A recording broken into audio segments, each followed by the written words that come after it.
साफ सुथरी कैबिनेट जो आज की सरकार की है, तो जब कैबिनेट अच्छी हो, सरकार का हेड अच्छा हो, 8वां साल मोदी साहब का 8वां साल मई महीने 8 साल पूरे हो जाएंगे, तो 8 साल में मुझे बताओ एक भी यूनियन मिनिस्टर सेंटर का किसी का वो घोटाले में कहीं कोई और चक्कर में कोई दिखा? क्योंकि अपोजिशन वाले अगर थोड़ी सी इतनी सी भी गलती हो 1 मिनट में जड़ से निकाल लेते हैं, लेकिन कोई ऐसी बात ही नहीं है। इसलिए लोगों ने चारों साथों पर यूपी जैसी स्टेट और अच्छी सीटों से एंटी इनकम्बेंसी भी होता है दूसरी बार, लेकिन लोगों ने फिर वोट दिया, महिलाओं ने दिया, बच्चों ने दिया, बुजुर्गों ने दिया। तो ये किसानों के हित की सरकार है और आने वाला जो हमारा भविष्य है, जो हमारे बच्चे हैं, ये उनके लिए सरकार है। अगर वो हमारी इतनी ख्याल रखती है, मदद करती है, तो हमने भी कुछ मुश्किलातें हैं, अभी भी हैं, लोगों में है थोड़ा, लेकिन एक परिवार एक घर को 5 साल 10 साल लग जाते हैं। ये तो इतना बड़ा 130-135 करोड़ का देश है, इतना बड़ा देश है, इसको सिस्टम में लाने के लिए कम से कम 15-20 साल चाहिए।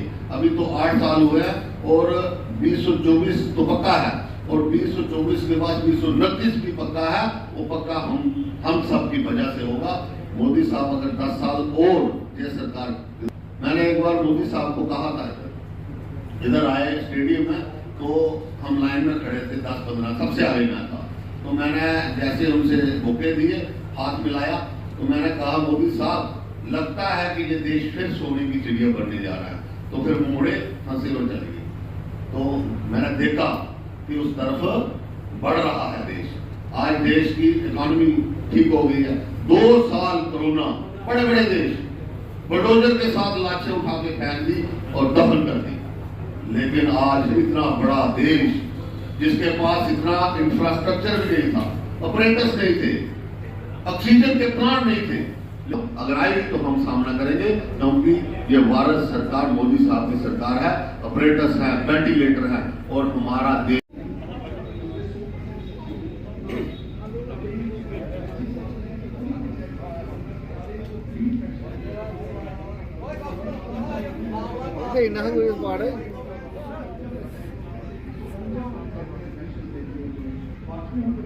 कुछ नहीं पता, सच सुना पता।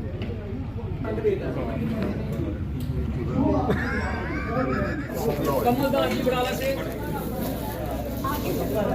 नरेश कुमार जी, बड़ाला से बलविंदर सिंह जी, ये पूरा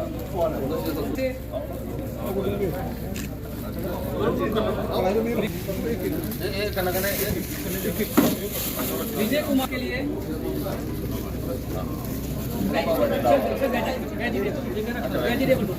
अश्विनी कुमार जी,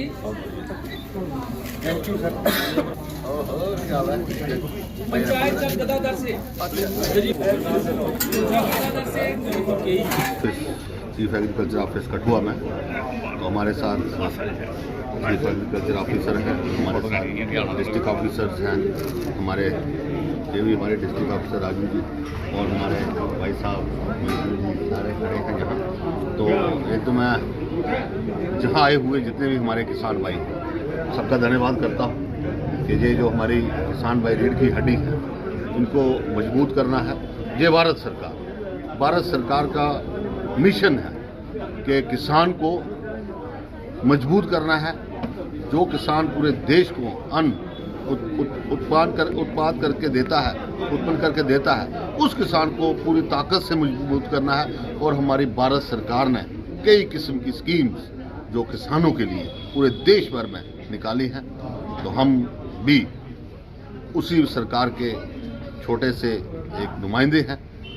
तो हमने भी अपने किसान भाइयों के लिए अपने एग्रीकल्चर के सारे ऑफिसर्स के साथ डिस्कस करके कि हम क्या कर सकते हैं जो हमारे इदारे में है। तो हमने 6 लाख रुपया रखा था, जिस 6 लाख में हमारे किसान भाइयों के लिए ये टूल किट्स हैं, जिसमें 75% सब्सिडी है। तो ये जो हमारा पंप है, मैनुअल पंप, इसमें 50% सब्सिडी है। तो ये किसानों को एक राहत है, क्योंकि ये बड़ी ज़रूरत की चीज़ है किसानी के लिए। ये दोनों चीज़ें तो आज हमने सब ने एग्रीकल्चर ऑफिसर्स और हम सब ने मिलके अपने किसान भाइयों को हमने बांटी हैं। तो उम्मीद करते हैं कि इनका उपयोग किसान भाई बड़े अच्छे तरीके से करेंगे। और भी नई स्कीम्स कोई भारत सरकार की आएगी तो हम गांव-गांव में इंटीरियर में जाके किसानों तक पहुंचाएंगे। ये हमारा काम है, हमारे ऑफिसर्स का काम है, हमारा काम है कि किसानों के घर में जाके, किसानों के पास जाके, हमारे एग्रीकल्चर के सारे ऑफिसर्स सारे, चाहे वो छोटे मुलाजिम हैं बड़े हैं, सारे फील्ड में हैं, लगे हुए हैं। तो हमारे भी जो रिप्रेजेंटेटिव्स हैं जितने भी, चाहे वो PRIs के सरपंचेस हैं, पंचेस हैं, VDCs हैं, DDCs हैं, वो भी सारे भारत सरकार का जो मिशन है उसको पूरा करने के लिए फील्ड में। आज कितने किसानों को ये फायदा दिया गया है? ये कम से कम आज 300 से प्लस। आप देख रहे हैं कि डिसेंट्रलाइजेशन की जैसे 3 टायर सिस्टम पंचायती राज शुरू हुआ है, इससे जो हमारी प्लानिंग है बिल्कुल ग्रास रूट लेवल पे हो गई है। तो हमने पिछले साल जब जैसे ये प्रोग्राम शुरू हुआ है, डेवलपमेंट फंड्स जो डिस्ट्रिक्ट कैपेक्स बजट में इन्होंने देखने थे, तो हमने इनके साथ बैठ मीटिंग्स करके कहा कि हमारे किसानों के लिए भी कुछ इसमें रखना चाहिए। तो जिसकी वजह से हमने सरपंचेस की ग्राम सभा अटेंड की, BDCs की मीटिंग्स अटेंड की, DDC के साथ मिले और उनको बताया कि हम सब मिलके किसानों को कैसे फ़ायदा पहुंचा सकते हैं। और जिसकी बदौलत हमारे पहली बार डिस्ट्रिक्ट कैपेक्स बजट में हमें कोई 3.25 करोड़ रुपया मिला डिफरेंट एग्रीकल्चर रिलेटेड एक्टिविटीज़ के लिए, जिसमें एग्रीकल्चर मशीनरी का बहुत बड़ा हिस्सा था और इसके साथ कोई agriculture stores, vermi compost, agriculture machinery, tractors, threshers. तो ये सारी स्कीम्स जो थी जो जिसके लिए फंड्स हमें UT कैपेक्स बजट से भी मिलते हैं और government of India CSS schemes में मिलते हैं, वो इस बार हमें PRI से मिले। तो फॉर्चुनेटली हमारा डिस्ट्रिक्ट एक ऐसा डिस्ट्रिक्ट था जिसको इस सेक्टर में सबसे ज़्यादा फंड्स मिले, जिसकी बदौलत ही अब हम हर विलेज में पहुंच पा रहे हैं, हर किसान तक पहुंच पा रहे हैं, क्योंकि ये जो सारी चीज़ें हैं ये प्लानिंग है ग्रास रूट लेवल पे।